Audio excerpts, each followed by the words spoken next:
The premise of this book is that whenever Lara Jean Covey falls in love with a boy, she writes him a love letter, and all of her love letters got sent out by accident. This is a good premise and a great title, but I was severely disappointed to learn that the title is more like To Both the Boys I've Loved Before. The other three boys don't factor into the story at all. And here, I was expecting a ton of guys to fall in love with Lara all at the same time, like some kind of dating sim. Argo Font Book Review, Argo Font Book Review. I was commissioned to review this book. As a heads up, there is some adult content in this book. It's nothing explicit, but there are plot points about characters doing you-know-what with each other. So consider yourself warned. If you're too young, you shouldn't be watching this video.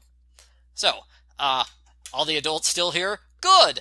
Lara's 16. She has a 9-year-old sister named Kitty and an older sister named Margot. Their mother died in a mopping accident 6 years ago. And now I am even less willing to mop the floor than I was before. Everybody in the family loves Margot's boyfriend, Josh. He lives next door, he's a great guy, everybody loves him. Only Margot breaks up with Josh because she's leaving for college. Lara had a secret crush on Josh when they first met. She loved him! But then he started dating her sister, so Lara wrote him a love letter and never thought about Josh that way again. Nope, never. Lara gets into a car accident, which lets us meet Peter Kavinsky. He's a typical jock with a huge ego, and he was Lara's first kiss. He randomly kissed her at a party when they were waiting for their parents to come by. After that, she had a crush on him for about a year, but they didn't really hang out because their mutual friend moved out of the neighborhood. Lara Jean struggles with her new role as the oldest female in the family now that Margot's in college, and she feels weird around Josh. When Josh talks about the breakup, she realizes she's still in love with him after all this time. Lara feels kind of jealous because she liked Josh first, and she would never break up with him, ever. So she adds a P.S. I still love you to the end of his letter. As I said earlier, Lara's secret love letters get mailed by accident. Peter finds his letter amusing, but Lara is horrified. She runs away and hides as long as she can until Josh confronts her at school. Lara tells Josh to forget the letter because she wrote it a long time ago, and besides, she's dating someone else now. Peter just happens to walk by at the moment, so she picks him as her fake boyfriend. She runs up to Peter and kisses him passionately. There is a lot of unexpected kissing in this high school. Totally doesn't remind me of my high school at all. Peter tells Lara he's flattered, and he thinks she's cute in a quirky sort of way, but he just broke up with his longtime girlfriend, Genevieve. He's not ready to date someone right now. But the plot demands it, so he comes around to the idea in a few days. It's a great way to make Jen jealous. We are warned that Genevieve is an evil girl who will stop at nothing to utterly destroy Lara Jean. See, the last time Peter dated someone, Jen ran her out of town. I'm not sure it's worth risking that just to have an excuse for avoiding Josh. Peter and Lara make some boundary rules and they come up with a fake story for how they started dating. But Lara gets the date wrong, so Jen quickly figures out the whole thing is a sham. Then she kinda disappears for 150 pages. For a high school supervillain, Jen is not living up to her own hype. Peter asks about the other guys who got love letters, which is 100% what I wanted to know. One of them is gay, one of them is out of state. The final one is John Ambrose McLaren, who's still around. Towards the end of the book, Lara goes to see him, they stare at each other and say, hi, and that's it. He never gets mentioned again. That was a strange 2-chapter interlude. Peter drives Lara to school every day. He develops a solid rapport with Kitty. He and Lara slowly become good friends again. Josh avoids Lara at first, but he eventually tells her he can't stay away. He doesn't want to lose her, too. Peter ends up being a nice guy. He helps the girls make cookies for the PTA bake sale. They go shopping. She has dinner with his family, that sort of stuff. Lara Jean slowly starts to care for him, but she feels conflicted because she knows it's a fake relationship. He doesn't really like her, does he? Lara accidentally finds a letter that Margot was hiding. I guess hiding secret letters runs in the family. The letter reveals that Margot and Josh had sex shortly before she broke up with him. That's the real reason they broke up. And this is the moment that the love triangle fell apart for me. I am sorry, but I can no longer support the Josh-Laura relationship as a viable option, even though that's the general direction the book is headed towards. The love triangle intensifies. When Peter cancels a study date, Laura stands him up and goes to school with Josh. Laura and Josh both wear matching Harry Potter costumes to Halloween. It's just a coincidence, but Peter is mad that his girlfriend is doing couples costumes with someone else. Peter also gets mad when Laura goes out to eat with Josh. At Christmas, Josh talks to Laura about the love letter.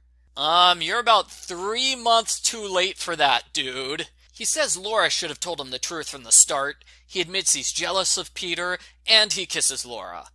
Margot returns home for Christmas, and honestly, she's really mean. She complains about everything her family members do, because it's not the same way she would have done it. There's a school ski trip where Peter confesses he likes Laura for real. She argues that can't be true. He's still in love with Jen. He tells Laura she's just scared of falling in love. She realizes he's right, and she doesn't want to be scared anymore, so she makes out with him in a public hot tub. Scandalous.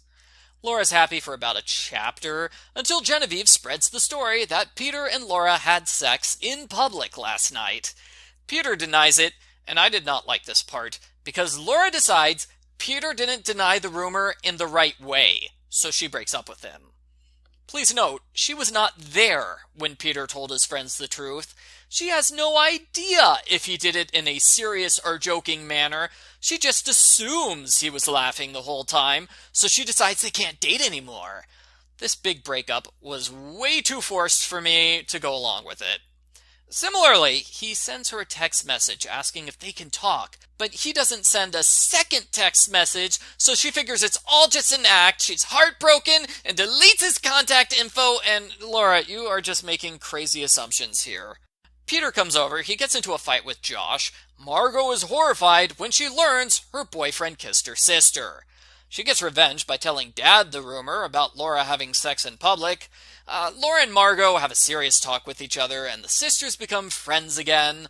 Laura decides to write Peter a letter. The end. Post-book follow-up. The book suddenly stops there, which I thought was strange. The love triangle is the main storyline, but we get no resolution to it. We don't know if Margot will get back with Josh. I hope not. We don't know who Lara Jean wants to date. We don't know if she's even going to get back together with Peter.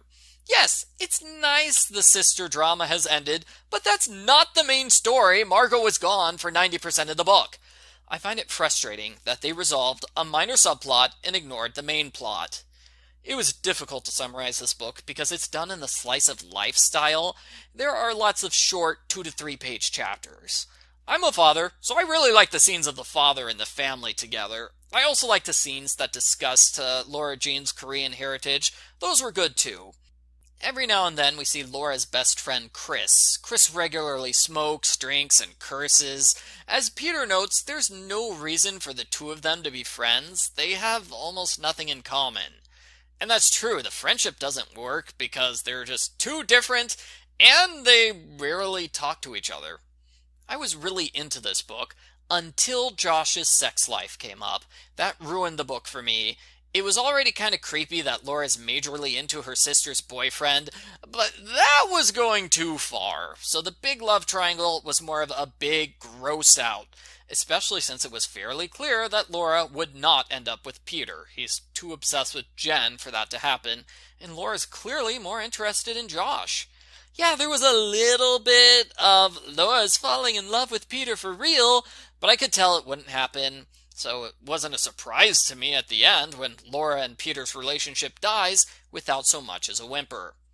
Overall, the book has a good premise, and it has particularly strong family scenes. I liked the first half, but the second half did not work for me at all, because its one-sided love triangle favors the wrong guy. And we finish with no resolution. I can see why this book was popular enough to get a movie, but I can also see why the movie decided to change a bunch of stuff. I give To All the Boys I've Loved Before a 5 out of 10. I don't know how much stuff they changed in the movie. It sounds like they took the first third of the next book and added it on to the end of this one, because this book really doesn't have much of an ending. It's much more satisfying to see her, talk to Peter.